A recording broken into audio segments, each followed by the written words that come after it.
And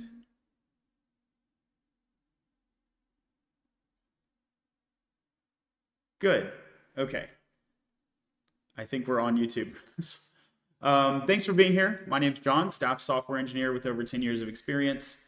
I am the lead maintainer of Latterly.io, which is an open source education platform that will help you land your first or next programming role. It's also a skill development and acceleration platform. And welcome to a playtest of a novel role-playing concept. This is called Managers, Reports, and Customers by Latterly.io. So this is a role-playing game designed to improve soft skills, empathy, social emotional intelligence, teamwork, strategic thinking, and a bunch of other stuff. And this is just a playtest. So I will try to do 2 scenarios. I'll try to do one through the GPT-4o interface, and then secondly, in a custom GPT format. If the game drags on, I may break that into 2 streams. And so I'm going to iterate on this a few times before I provide a final working tool, but there will be a working tool made available eventually, and then I will do a course on it eventually. First of all, I want to just do this playtest, and I thought, why not open it up? And chat, feel free to drop comments or questions as we go along.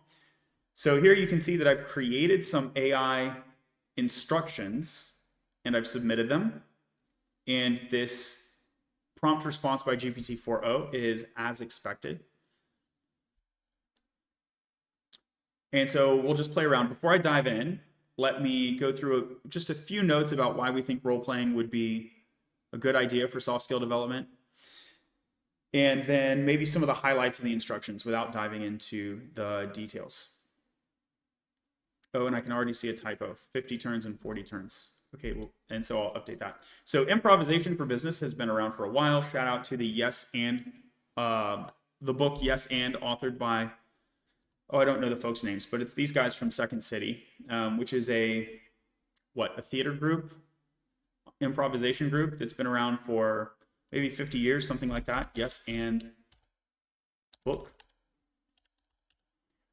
So the book is Yes and this is an improvisation technique. It can also be used effectively as a business communication technique to further discussion without bringing in a sense of combat or disagreement. You can still influence, negotiate points, and work to a synthesized idea that makes, ideally, everyone happy. And it's just some of the highlights in the book. You can read the book, it's a great book, but some of the highlights in the book will just come down to wording. So wording things effectively is like a micro optimization that can lead to really big changes in results. Role play is used for social emotional development in children. And so hypothetically, I'm not aware of any research. Actually, I should probably do some of this research. Hypothetically, it can also improve emotional intelligence in adults. So there's good research on its usage to develop kids. There may be research on adults. I haven't looked into it. But theoretically, if it works for them, why would it not work for adults? Okay, so this is for the EQ aspect, which, as we know, EQ is perhaps the single biggest contributor to career success. It rivals and may even beat IQ. And then role-playing in sales. Oh, here's just some more sources. So edutopia.org and even more sources on that. And then role play in sales is a common practice amongst sales marketing profession. So you kind of role play, and also like acquisition, business deals, like buying and selling companies,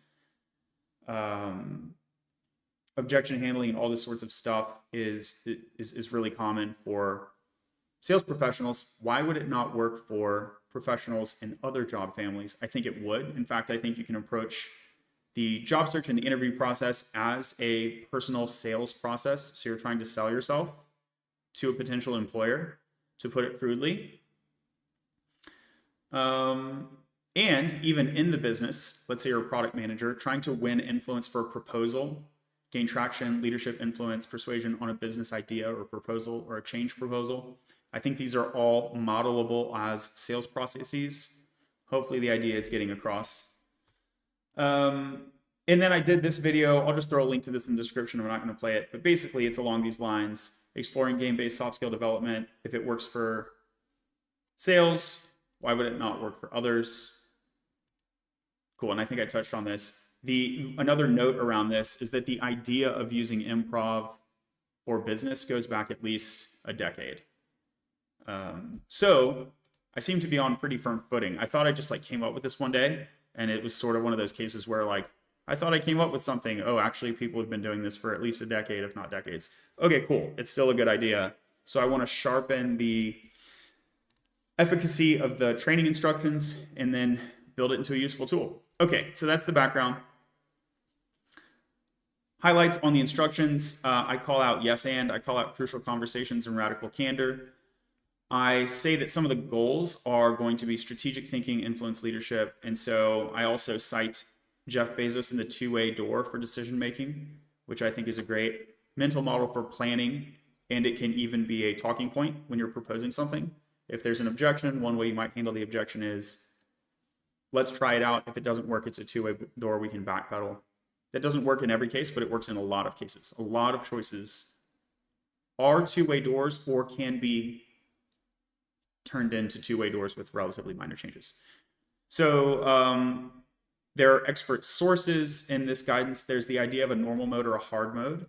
And so if you're in hard mode, the role play NPCs may be harder to lead or persuade.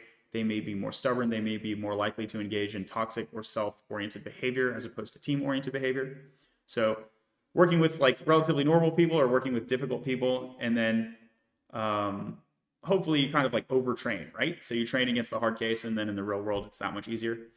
I'm asking the tool to emulate different people of different personality types, different communication styles, different levels of introversion or extroversion.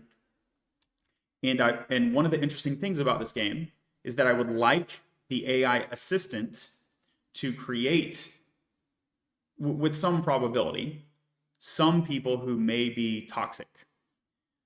So again, and this creates an interesting thing for the player. I don't necessarily know if the NPC is an authentic personality or a toxic personality. And in the real world, I need to be able to deal with all of these people and drive towards ultimately some business outcome, whether that is, and some of the example outcomes will be making a sale, achieving agreement for a proposal, obtaining a positive performance review or peer review. So these are some of the professional goals that we will try to emulate and facilitate. And the idea is that a player will play this through multiple times in their own job family and in other situations, like taking the role of a manager who needs to manage down. And so building some professional empathy around job family. A lot of times a report may have some concern with their manager or even the class of managers. And sometimes that can be improved on by just developing some role empathy, getting them to really put themselves in the manager's shoes and understand what it's like to be like an overloaded manager with a mix of some honest, authentic reports and some maybe self-oriented or low-performing or low-quality communicating reports.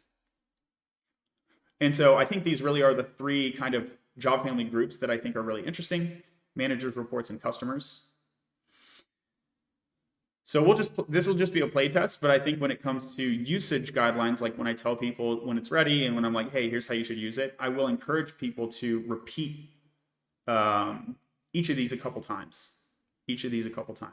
And so then you would get 6 playthroughs, and we know that marketing messages can sometimes take up to 7 repetitions to really stick. I think it'll stick pretty well if you go the 3 to 5 range, if you play through this game 3 to 5 range, over just doing it once, which would be an anti-pattern. I wouldn't like the person undergoing skill development to play through this once in their own role. That would not be optimal. Okay, hopefully that set the background. So let's play. I'll play this on normal mode at first.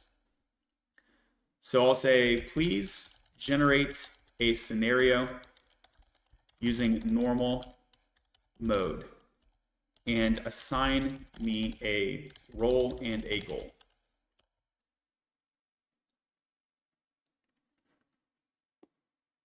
So I'm at a tech company. All right. Hopefully I can do a decent job since I'm in tech. So I work at TechWave Solutions, a mid-sized company specializing in software development. Okay. Recently, the company has been exploring ways to expand into a new market segment, small to medium-sized businesses. And a major internal meeting is scheduled to discuss strategies. Manager has asked me to lead preparation of a proposal that outlines a comprehensive plan to tap into this new market. Oof, no light work, huh? So I'm going to do a strategic proposal. So I'm a mid-level manager responsible for leading a small cross-functional team, consists of members from marketing, sales, and development. I don't really like that the AI is giving me personality traits. I think that should be reserved for the NPCs. Maybe I should specify that better in the instructions. Okay, and so my goal is to prepare and present a strategic proposal, convince the executives, and gain buy-in from team members. Brilliant. Okay, and so reflecting on the laterally sales or professional communication here, there's a course. I'll show you this.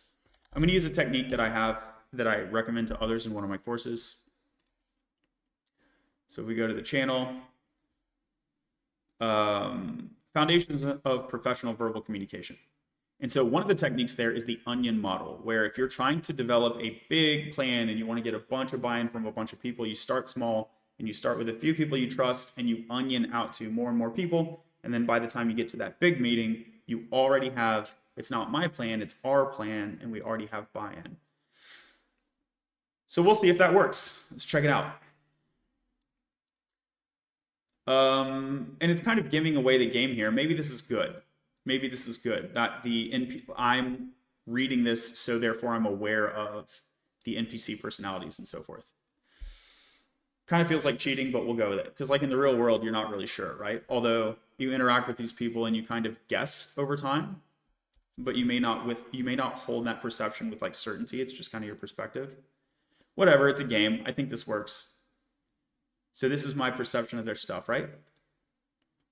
Direct, sometimes overly assertive, that's fine, as long as I can trust them. High extroversion, high openness, low agreeableness.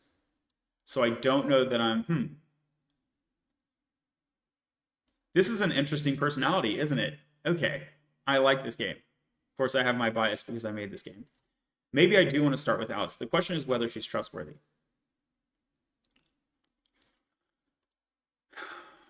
Moderate, open, high conscientiousness, high neuroticism.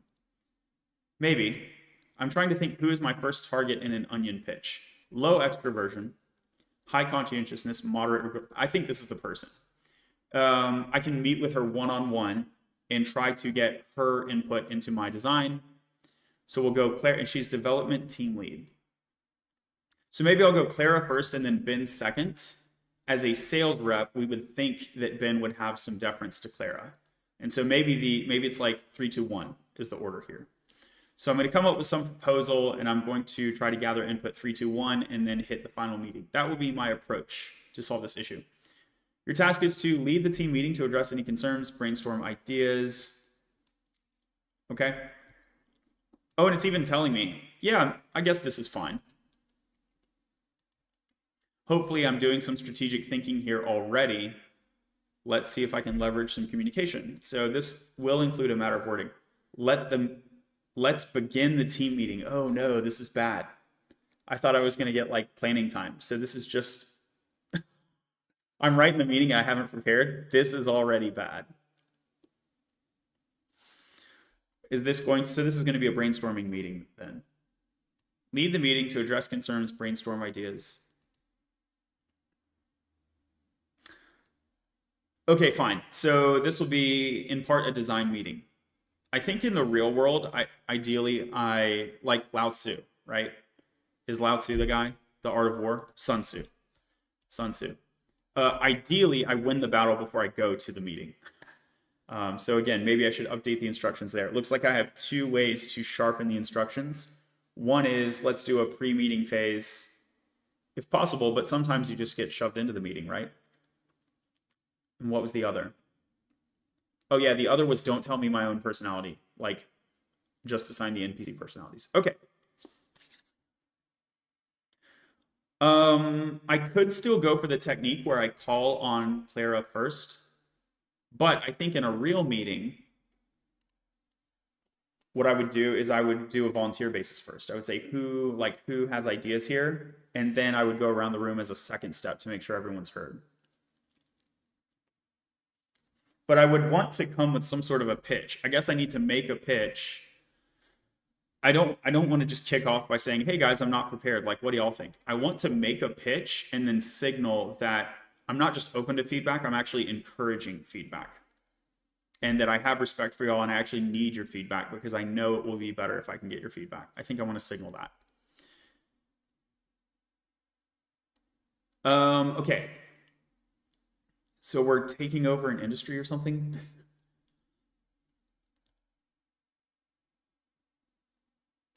Ways to expand into a new market segment, small to medium-sized businesses. So we already have the enterprise clients, and we want to expand into small to medium-sized businesses. I think my approach here would be, let's leverage our big name clients as a pitch. And in fact, we can come up with like 3 pitches and A/B test them. And we can A/B test them with ads. And we would really want to highlight for small to medium-sized businesses, we would want to highlight self-service. Any offerings that we have that are relatively low cost to deliver would potentially drive more revenue relative than a lot of hand-holding, which an enterprise client could make profitable, but doing that for a bunch of small companies may not be profitable. So that's going to be about my initial pitch.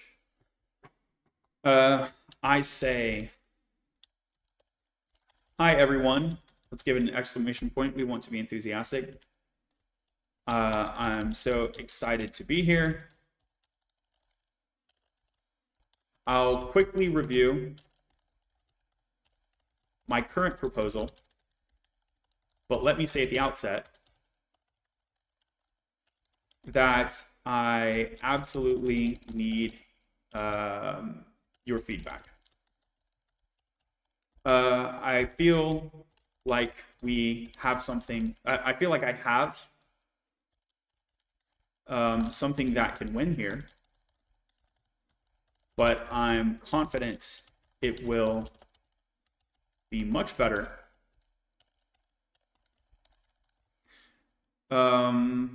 inclusive of your expertise. So here is a highlight or outline would be. So here is an outline of my proposal, and please do follow up with questions as we go along. My basic proposal has 3 points, has 3 prongs, let's say. 1, let's create 3 ad campaigns and A/B test their performance on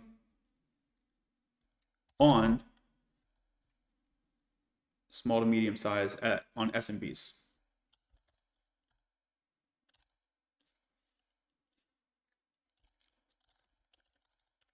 We specifically care about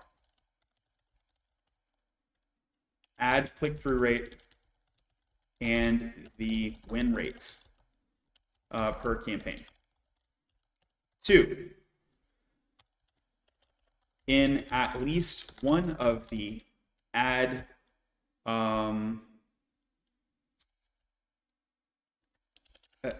in the copy of at least one of these ads, let's test using our large enterprise clients as a kind of social proof. I think social proof has been known in the research to drive positive sales outcomes. And then 3, let's try to push our lower touch products, or products which have a high degree of self-serve fulfillment. We will be able to drive more margin for the company by holding the hand of smaller companies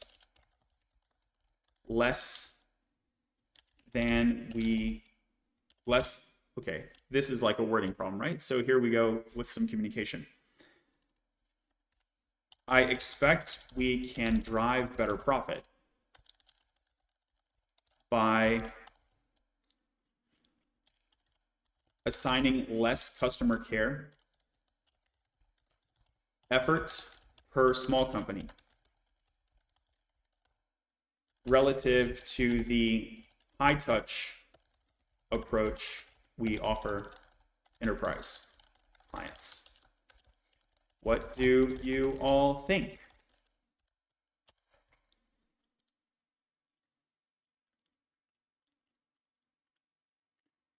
Alice is the first to speak up. Doesn't that make sense? She's the high extroverted one, right? Okay, so the AI assistant seems to be playing the game with a modicum of accuracy, which is nice. So Alice speaks up first. I love the idea of running multiple ad campaigns, A/B test. However, I have a bit of a concern about using our enterprise clients as social proof. I mean, it could make us look like we're trying to sell the same thing to two very different audiences.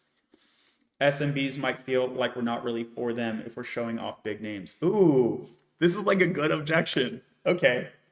And I think I want to congratulate the objection. I think that's a good reaction.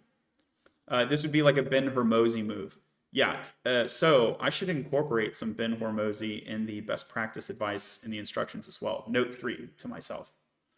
So Alex Hormozi would say something like, this is my take on his advice: congratulate the objection and use that to associate the objector with a positive profile. So if someone says, man, that's like a high price, I don't know if I can afford that with all of my expenses, just like selling something random, then Hormozi might say, that makes a ton of sense. I'm glad you're bringing that up. Actually, some of our best clients are very, very keyed in to their budget. And so the fact that you're thinking through this shows that, you're just like Jim, who had a positive outcome last month. So there I've congratulated the objection, validated them, and then shown how I see that their objection makes them smart, and they're smart like someone who succeeded by choosing us. Does that make sense? Hormozi would have done it better, but I think I got the idea fairly across. Okay, or at least partially across. Okay. So Alice speaks up and she objects with this objection. Great. Ben nods in agreement. I'm on board with the idea of targeting lower touch products. It makes sense for us to focus on self-serve, but from a sales perspective, I'm worried that the profit margins might not be as high as we're hoping, especially if the sales cycles are long. Okay, great. He's the expert, and what I'm going to want to do here is I'm going to want to drive forward with validation, question, and incorporation. I'm going to do these 3 moves. Validation. The problem is I don't really feel good about addressing them all in one swoop. Can we afford that right now is a pretty weak objection. Like, if we have a good project, we can raise investor money if needed. We'd have to allocate resources to improve those aspects. Yeah, but so the budget conversation should be the last move. I don't want to bring that up right now.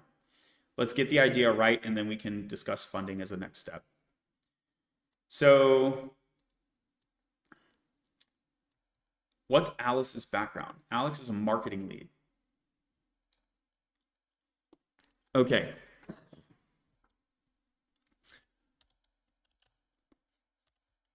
I'll say excellent feedback. Let's start with Alice, since she brought up a good point first. First, we can move forward and incorporate everyone's comments one by one in the order they were raised.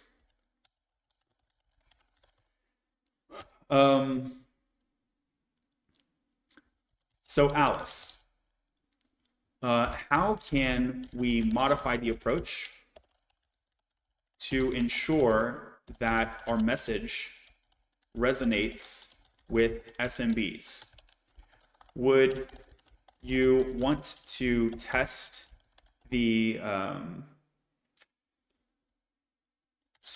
enterprise social proof approach against some other messages, or throw that one out completely in favor of some other talking points?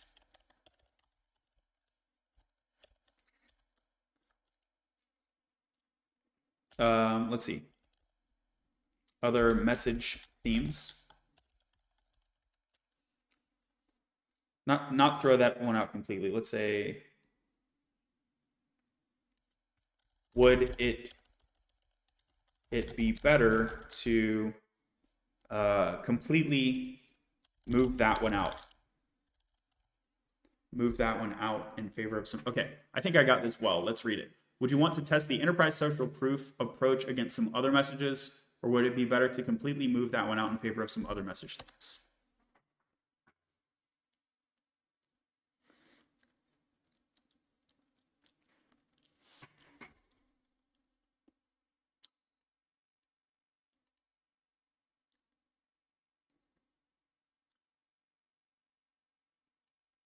The main thing is that we need to speak to SMBs directly and make them feel, okay.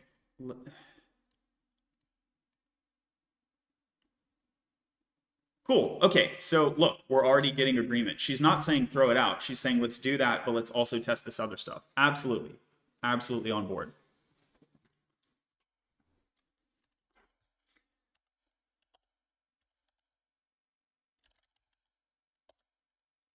Sounds super. This sounds smart to me. Ben, what do you think? In light of Alice's point, do you see an opportunity to further revise, or are you like do you see an opportunity to further refine the approach?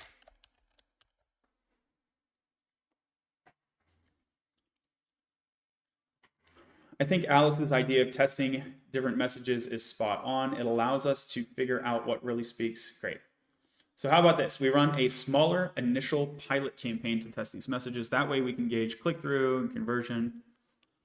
Also, when it comes to the lower touch products, I'd want to see a cost-benefit analysis that shows us the projected margins. If we're pushing self-serve options, we need to be sure they're profitable, even if the sales volumes are lower than expected. Good. So should we do that analysis? We should definitely do that analysis before we launch the ad campaign, right? Ben, is that analysis something your team can handle? I think we should execute the analysis before paying for the ads. Or would the analysis itself be so time consuming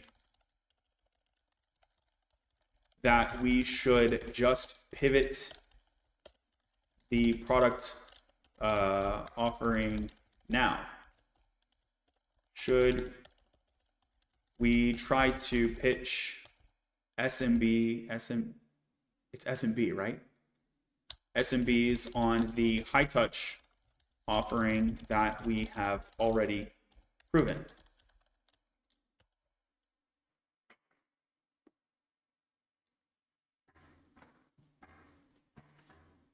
think we can handle the analysis, and you're right, it would be smart to do that before we start spinning on ads. We could run some projections.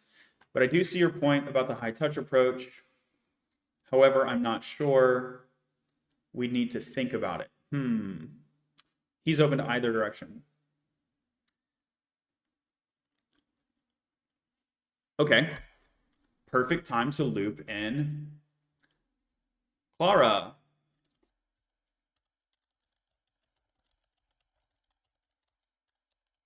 Clara, what do you think? You raised some great points earlier based on how the discussion has evolved.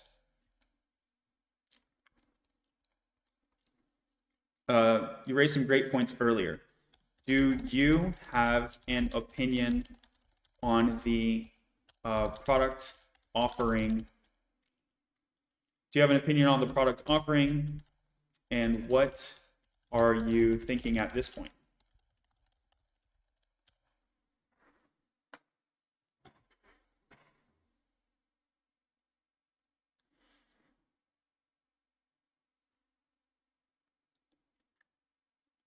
Welcome, welcome all 13 viewers. Welcome. Feel free to drop a question or comment as we're going along. This is a play test of a professional role-playing game for soft skill development. So you can see here we are emulating a meeting where I'm trying to collaboratively create a proposal and then win agreement to execute that proposal. That's the game that we're playing, basically. I don't know, call me biased, but I'm getting like flashbacks to a lot of real life situations. Like this feels like it rhymes with many meetings that I've had. Okay, so Clara looks a bit surprised. So thanks for looping me in. So here's where I stand. I'm not against the lower touch products. In fact, I see the logic. But for it to work, the user experience needs to be flawless. So we're getting 3 degrees of complexity here, right? At first, it was complexity on the messaging. Then Ben brings up complexity on the product offering. And now Clara is bringing in complexity on the user experience. So my goal will be to mitigate that complexity. And what I'm going to do, I'll read through the rest of what she says, but my current thinking as of the second paragraph, or let's say midway through the second paragraph, is that mitigating the complexity here looks like we just stick with the high touch product, which we've already proven. And we can use the iron triangle, make it work in the short run and then make it work better in the long run. So we can take a 2-phased approach. And I think that's actually what's going to sell them. I think that will sell them.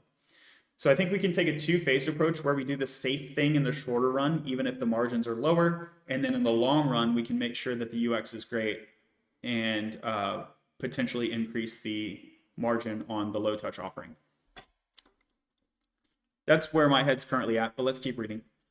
Thanks for looping me in. Here's where I stand. I'm not against lower touch. We can't afford to have SMBs struggle with setup or use. Absolutely agree. If we go this route, the development team will need to be involved early. By the way, she's 100% right, dude. So she's the development lead. Queen, slay queen.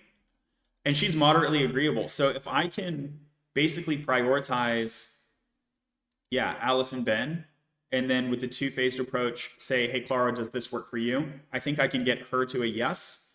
And then I have a way to say, hey, like, we have yeses from everyone, and then ask for agreement at that point. If we go this route, development team will need to be involved early to make sure we can deliver on the promise of a low-touch self-serve product. I prefer we take up... Oh, she's already recommending the phased approach. Yo, Clara, are you looking for a job?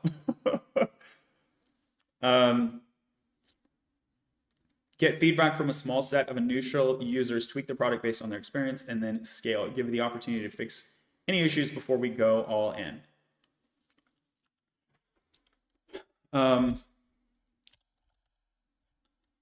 I couldn't agree more.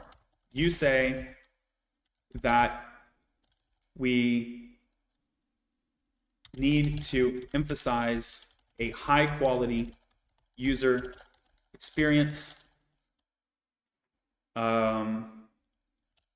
Otherwise, the self-serve the self-serve approach might be a disaster. And I fully agree. A phased approach looks like a perfect solution. Here's what I'm thinking. Let's start with A/B testing the ads with a look towards our existing and proven high touch offering. It may be lower profit in the short term, but it's also low risk. And it sets us up to gather much needed data and assure a high quality implementation for the low touch offering in a latter phase. Clara, does this sound good to you? So I'm going for the yes on Clara because I feel like she's an agreeable person. I want to hear her say yes, and then I'm going to go to try and go for a 2 birds, 1 stone on the other 2. Sounds like a solid plan, starting with a high touch offering. Seems like Clara is fully on board. Ben and Alice, sound good?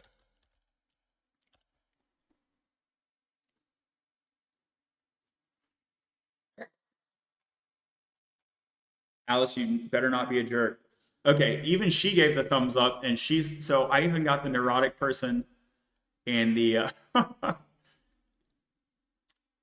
it didn't say Alice is like low agree. I even got the neurotic person and the low agreeableness person on board.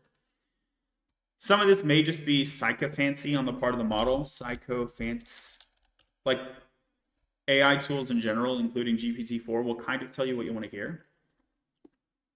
So me as the language model user, GPT-4o is aware that I want to get to a win, and therefore, this may be a better than real representation of a low agreeableness person.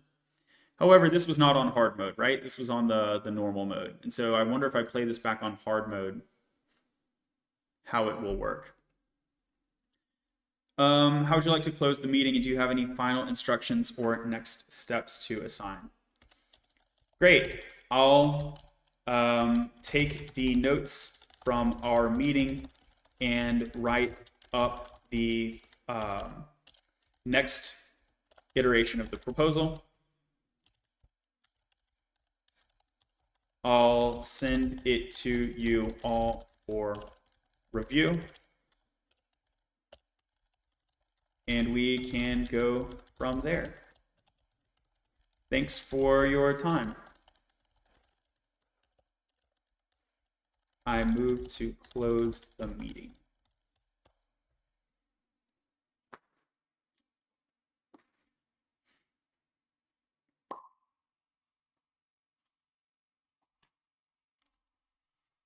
Feedback summary. Cool. So I closed it in, it was like 10 turns. That's awesome. So the maybe marker 4 here, I had a recommended upper limit of 40 turns. And I set that upper limit so that people don't just play this game on and on and on, and they never get to a feedback stage. So as you can see, when the game is done, you get a feedback summary with structured recommendation based on some of those best practices that I mentioned. And so maybe I can lower that number from 50 to 40 to even 30, I feel like. So let me reflect on how the game went, and then I'll review this feedback summary.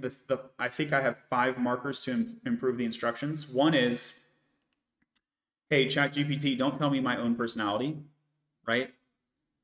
And I've already forgotten what 2 was. I'll have to go back and rewatch this stream. 3 or 4 was to include Hormozy, and then 5 was to reduce the turn count.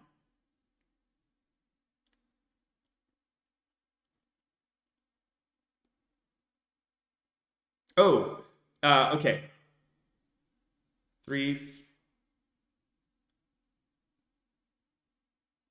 Yeah, I don't know if it was number 2 or number 3, but one of them was going to be, with some probability, give me the chance to plan before the meeting. So I want some of the simulations to be this like improvisation, like you're in the meeting and you got to think. But some of them, I want them to be like the meeting is tomorrow or the meeting is next week and you have some time to prepare. So that will be another knob that I'll let the AI randomly determine between. Okay, good. So 5 ways to improve. I think this went well. I do want to go back and test the hard mode using a custom GPT as opposed to just pasting in here. And so we'll see if that one goes as well as this one went. But I think this went well, and then I think the 5 added sharpening elements, let's call them, I think I'll have, yeah, something actually useful on my hands. You excelled at active listening and inclusive dialogue. Well, active reading anyway. I do have probably a better knack for reading than for listening in real human time. That highlights maybe a usage guideline that when individuals go to use this tool, they can use the audio mode. So that's an interesting note as a usage guideline. I think there's like 2 interesting notes from a usage guideline perspective. Yeah, there's 3. So one would be just a user awareness that in the real world, you don't really know their personalities. For the sake of the game, it's a simplification, but in the real world, keep in mind that you'll estimate their personalities with some uncertainty. So that's number 1. Number 2 is play this a bunch of times. Don't just play it once. And then number 3 is whatever I just said a moment ago. Oh yeah, consider doing the active vocalization as opposed to just reading and typing. I sort of have the benefit of streaming, which is causing me to vocalize, right? But I think that if I were to provide this tool to many people, most of them would not be streaming, is my guess. Aligns well with radical candor. Let's go. But none of them were particularly toxic, eh? So I might have pitched a bit of an easy mode here. Demonstrated a methodical approach by considering a phased plan. It aligns with two-way door decision-making, starting with low risk, reversible action. Yo. I was at Amazon like 5 months or so. I guess something rubbed off. And I also thought of the iron triangle, which I haven't mentioned in the instruction set, but it would have been a perfect solution in this situation.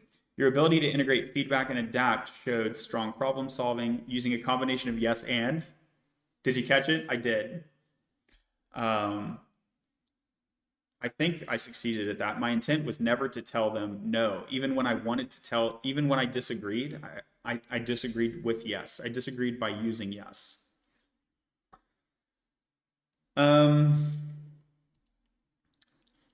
create a proposal that feels more robust and supported by the team. Exactly.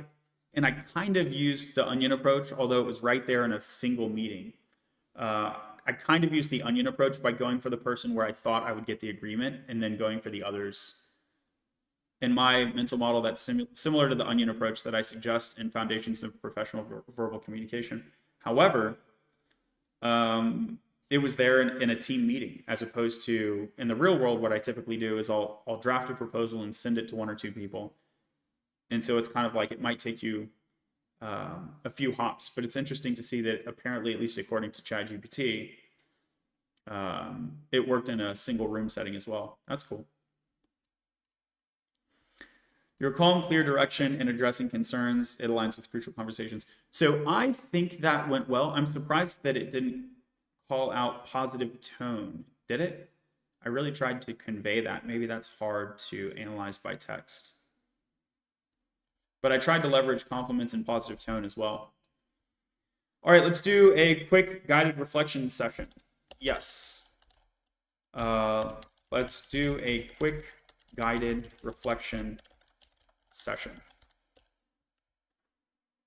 Chat, what do you think? Any other questions, comments? What do you think I could have done better? Or how would you maybe tinker with the AI instructions? What do you think were your biggest strengths and weaknesses during the team meeting? Yeah, this is a great reflection. Was there any part of the discussion that felt particularly challenging or uncomfortable? I think this is an excellent reflection and growth. I'm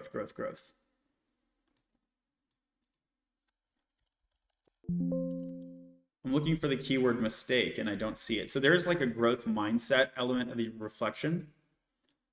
Would be useful to highlight a mistake. There were some cases where I typed and I deleted and I reworded, where in a live setting I might have said the dumber thing. That would be what I would want to mention as a mistake and a growth opportunity. So maybe that's element 6. During the reflection, it kind of says that. It says highlight growth areas. So it's just not using the vocabulary of mistake.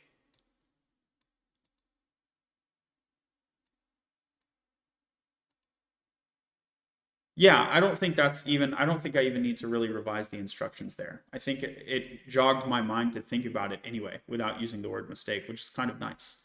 Okay, I'm going to call it a wrap there. I'll do maybe another stream with the other one. I might not even do that so that I can just save the surprise of how well it works for when I roll the tool out. Thanks for being here. Hope you'll follow the page. And a version of this will be saved to YouTube. So check YouTube for the saved live stream if you'd like to watch again in the future or share it with a friend. This video will be forever free. The final tool will be paywalled, but at least you'll have this sample exercise, and maybe in the worst case, you can emulate on your own if you don't want to go for like the Laterally plan option, the paid option. So there is Laterally free, and then there's Laterally premium. Whenever this tool is turned into a video course, the course will be paid, but the version you're watching now